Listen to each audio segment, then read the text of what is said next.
Hi hello నమస్తే welcome to Telugu రాజ్యం. ఇవాళ మనతో ఉన్నారు సినీ క్రిటిక్ అండ్ పొలిటికల్ క్రిటిక్ మనతో ఉన్నారు విజ్ఞాన్ గారు. ఒక హాట్ టాపిక్ గురించి మాట్లాడుకుందాం.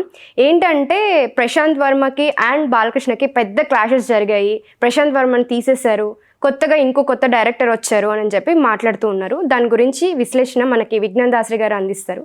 నమస్తే అండి. నమస్తే. సో విన్నారు కదా topic, Prashanth Varma great director and అతను బాలకృష్ణతో గొడవలు అయ్యాయి, అతను తీసేసి ఇంకొక పెద్ద డైరెక్టర్ ఎవరు అంటే నాగ్ అశ్విన్, అతన్ని రీప్లేస్ చేస్తున్నారని చెప్పి క్లాషెస్ రూమర్స్ స్ప్రెడ్ అవుతూ ఉన్నాయి.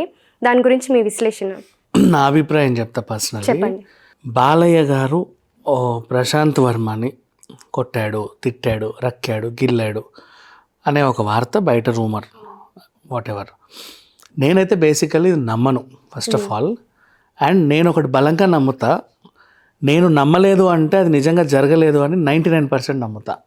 ఏమో 1% అప్పుడప్పుడు మేబీ అయి ఉండొచ్చేమో, ఉంటాయి. బట్ ఇది నా నమ్మకానికి కూడా నేను అంత గౌరవం ఇస్తాను. వై? బికాజ్ బాలయ్య గారి గురించి రూమర్ క్రియేట్ చేస్తే ఏమైనా చేయొచ్చు, ఆయన అగ్రెసివ్ కాబట్టి. అంటే ఏంటి, రీసెంట్లీ మోహన్ బాబు గారు అగ్రెసివ్, వాడెవడో వెళ్ళి మైక్ పెడితే కొట్టాడు కాబట్టి బాలయ్య కూడా వీడెవడో వెళ్ళి స్క్రిప్ట్ సార్ అనగానే ఇటు తీసి ఇది స్క్రిప్ట్ అని కొట్టేశాడా? What is this nonsense? కాకపోతే అంటే ఆయన మామూలుగానే సెల్ ఇసిరేస్తాడు, ఫోటో అడిగితే ఫ్యాన్స్ని కొడుతూ ఉంటారు కదా. సో ఇంకా ఈయన కూడా కొట్టారు అనే రూమర్ అయితే బాగా స్ప్రెడ్ అవుతుంది. ఇప్పుడు మోహన్ బాబు గారి సిచ్యువేషన్ అంటే ఆడెవడో మీదికి హత్యాయత్నం చేయడానికి ఒక ఆయుధం పట్టుకొని వచ్చాడు కాబట్టి తిరిగి వాడిని కొట్టాడు, బాగానే ఉంది. బాలయ్య గారికి స్క్రిప్ట్ తీసుకెళ్తే ఎందుకు కొడతారు? అది అసలు ఎక్కడైనా ఏమైనా ఉందా? Nothing like that. మోక్షజ్ఞని ఇప్పటి నుంచే టార్గెట్ చేస్తున్నారన్న విషయం నాకు ఈ టాపిక్తో అర్థమైంది. ఓకే. బేసికల్లీ స్టార్ హీరోలు ఎవరు దిగినా సరే ఒక వర్గం వాళ్ళందరినీ టార్గెట్ చేస్తూ వస్తుంది. వాళ్ళు పాన్ ఇండియా స్టార్లు అయినా అంతవరకు కూడా టార్గెట్ చేస్తూనే ఉంటుంది. ఎలాగైతే ఎన్టీఆర్ని టార్గెట్ చేయడానికి ఒక గ్రూప్ తయారైందో, బన్నీని టార్గెట్ చేయడానికి ఒక గ్రూప్ తయారైందో, గతంలో విజయ్ దేవరకొండని, సిద్ధు జొన్నలగడ్డని, మన విశ్వక్సేన్ని, రామ్ చరణ్ని కూడా వదలలేదు, ఇలా చాలామందిని టార్గెట్ చేసే గ్రూప్ ఒకటి ఉంది కదా. వాళ్ళు ఇప్పుడు మోక్షజ్ఞ మీద పడ్డారు అని నాకు ఇప్పుడు అర్థమైంది. సీరియస్లీ, అమ్మో ఇంకా రాకముందే ఇలా పడ్డారేంట్రా బాబు అని. మంచి సినిమాతో తెరంగేట్రం చేయాలనుకుంటున్నాడు. ఒక్కోసారి ఆదిత్య 999 అని ఒక రూమరు, అది బాలయ్య గారే డైరెక్ట్ చేస్తారని ఒక రూమరు, లేదు ప్రశాంత్ వర్మతో డెబ్యూ ఉంటుంది అనేది ఒక వార్త. It's an official announcement. దాంట్లో ఏంటి, ఇప్పుడు హనుమాన్ 2తో బిజీగా ఉన్నాడు. అంటే హనుమాన్ 2 అది ఎవరు, మన రిషబ్ శెట్టి గారిని కన్విన్స్ చేసి తీసుకొచ్చారు. అఫ్కోర్స్ ప్రశాంత్ గబగబా చేసేస్తాడు, అది అందరు తెలిసిందే, ఏదో మ్యాజిక్ ఉంటుంది దానిలో. సో ఇప్పుడు వచ్చిన రూమర్ ఏంటంటే ఆయన తీసేసి నాగ్ అశ్విన్ని పెట్టారు అని.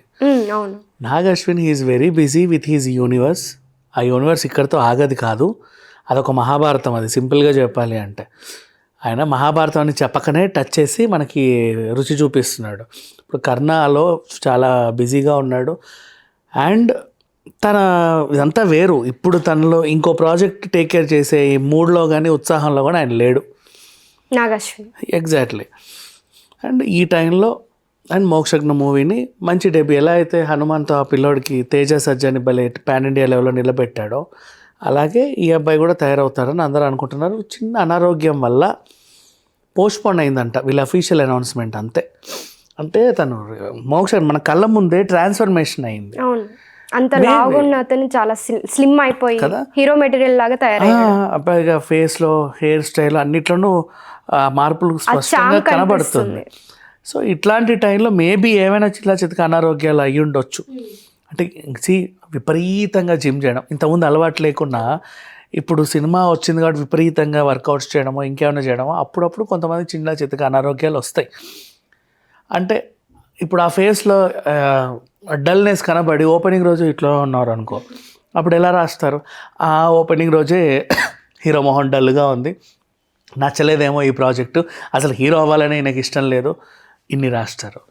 ఇవన్నీ ఎందుకు అనవసరంగా, నేను బాలేను ఇప్పుడు కాదు తర్వాత పెట్టుకుందామని వాళ్ళు ఉన్నారు. ఈలోపు మీరు అనుకున్న రూమర్స్ అన్నిటికీ చెక్ పెట్టేలాగా నిర్మాణ సంస్థ నుంచి ఒక లేఖ విడుదలైంది, అది చూడండి, నేను మీకు ఇస్తా, కాంటాక్ట్ కింద స్క్రోల్ చేయి. ఎలాంటి రూమర్స్ని నమ్మకండి, ఇదంతా కూడా ట్రాష్ అని చెప్పేసి అఫీషియల్గా వాళ్ళు లేఖ రాసి మరీ విడుదల చేశారు. ఈ రూమర్స్ అన్నిటికీ చెక్ పెట్టేలాగా. సో గొడవ అయితే ఏం లేదు. అంటే చిచి ఏమీ లేదు. ఆ ప్రశాంత్ వర్మనే డైరెక్టర్ అనుకోవచ్చు అయితే ఇప్పుడు. కోర్స్ ఒకసారి అనుకున్న తర్వాత ఎందుకు మార్చుకుంటారు? They are doing the project. నేను అదే చెప్తున్నా. నాకు ఇప్పుడు అర్థమైంది పలానా వాళ్ళు మోక్షజ్ఞని రాకముందు నుంచే టార్గెట్ చేస్తున్నారు అని. సో ఇంకా అంటే బయట కూడా గొడవలు పడవచ్చా? ఫ్యాన్స్ గొడవలు, మా ఎన్టీఆర్ ఫ్యాన్స్ అని చెప్పి, మోక్షజ్ఞ ఫ్యాన్స్ అని చెప్పి ఎక్కువ గొడవలు అయ్యే ఛాన్సెస్ ఉంటుంది అంటారా? ఏం ఉండదు. నందమూరి ఫ్యాన్స్ అందరూ కూడా ఎన్టీఆర్ అంత ఎంత ఇష్టం, బాలయ్య గారు అన్నా కూడా అంతే ఇష్టం. సోషల్ మీడియాలో వార్తలు వస్తుంటాయి అంతే. బాలయ్య ఫ్యాన్స్ వేరు, ఎన్టీఆర్ ఫ్యాన్స్ వీళ్ళకి ఇద్దరికి పడట్లేదు, వీళ్ళకి అది ఉంది ఇది ఉంది అని ఏముండదు. ఇన్ కేసు ఏదైనా ఉన్నా అది వాళ్ళ వ్యక్తిగతం అమ్మ, వాళ్ళ కుటుంబ సమస్య. అది మాట్లాడుకోవడానికి కూడా మనకి ఛాన్స్. అంటే తారక రత్న గారు చనిపోయినప్పుడు కూడా పలకరించడానికి వెళ్ళినప్పుడు అక్కడ అంతా టేక్ కేర్ చేస్తున్నది బాలకృష్ణ గారే.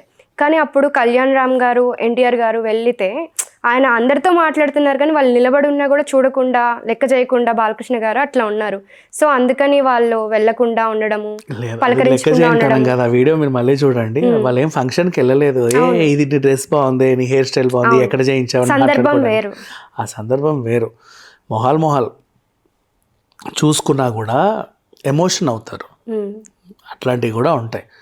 అంటే వాళ్ళు ఎలా స్పందించాలో కూడా వీళ్ళే క్రియేట్ చేసి, వీళ్ళు అనుకున్న విధంగా వాళ్ళు స్పందించకపోతే ఈ ప్రాబ్లమ్ని ఇది బేస్ చేసుకొని ఒక రూమర్ క్రియేట్ చేస్తారు, వాళ్ళకి వీళ్ళకి పడలేదు అని చెప్పేసి. అంటే రీసెంట్గా తారక్ గారు కూడా ఒకటి మెన్షన్ చేశారు, మాకు అండగా ఉండేది ఇతనే, ఆ పర్సనే ఉంటున్నారు, ఇంకెవరు లేరు అనేది ఒకరిని హైలైట్ చేస్తూ మాట్లాడారు, బాలకృష్ణ గారిని హైలైట్ చేయకుండా.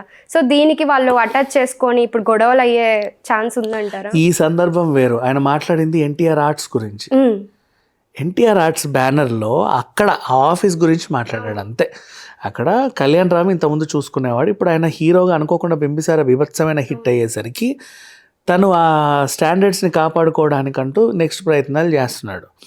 ఈ టైంలో ఆ ప్రొడక్షన్ ఆపలేం కదా, దాని నుంచి సినిమాలు రావాలి, ఇంకా అన్నీ ఉండాలి, కార్యకలాపాలు యథావిధిగా జరగాలి. కాబట్టి ఇంకో పెద్ద మనిషి అది చూసుకుంటున్నాడు అంతే. ఓకే అండి, thank you so much. Please do subscribe to Telugu Rajyam channel. Please do subscribe to Telugu Rajyam channel. Please do subscribe to Telugu Rajyam channel. Hi అండి, నేను మీ ఆర్పీని, నెల్లూరు పెద్దారెడ్డి చేపల పులుసు ఓనర్ని. మీరు తెలుగు రాజ్యం అనే ఈ యూట్యూబ్ ఛానల్ సబ్స్క్రైబ్ చేసుకుని మంచి మంచి వీడియోలతో వస్తారు. Thank you so much. Hi people, I'm Sonakshi Verma and you please watch Telugu Rajyam and please subscribe to the channel.